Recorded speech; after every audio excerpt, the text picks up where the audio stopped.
Даналық әліппесі өскелең ұрпақты ұлттық дәстүрде тәрбиелеу, ұлттық бет бейнемізді және ежелден келе жатқан дүниетанымызды сақтап қалу, тәуелсіз еліміздің патриот азаматтарын тәрбиелеу, бала бойына халқымыздың даналығын дарыту құралы.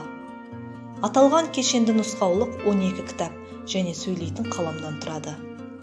Халқымыздың жыр дастандарын, ән күйлері мен аңыз әңгімелерін, шешендік сөздері, бата тілектерін жаңаша негізінде ұсынылған бұл еңбек тың идеялардан құралған.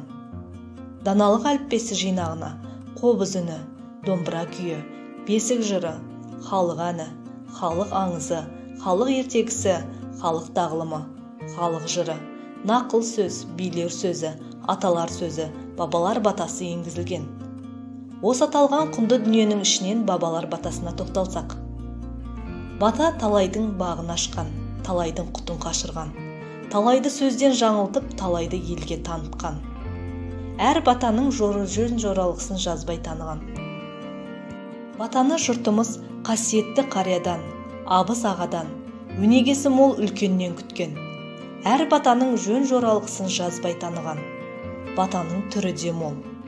Ұл қыздың өркендеп өсуі, шілдехана, тұсаукесер, тіпті атбайлар ұлға, от жағар қызға беретін батада сан-саналы.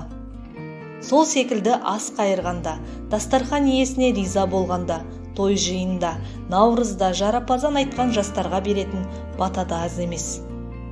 Бата беру жағынан келгенде ұлт жақсылары ілкілмеген.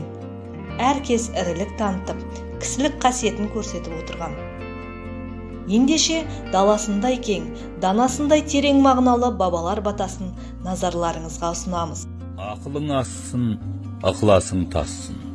Балаң өбірді болсын, қызың шүбірді болсын. Жақының көп болсын, дұшпаның жоқ болсын.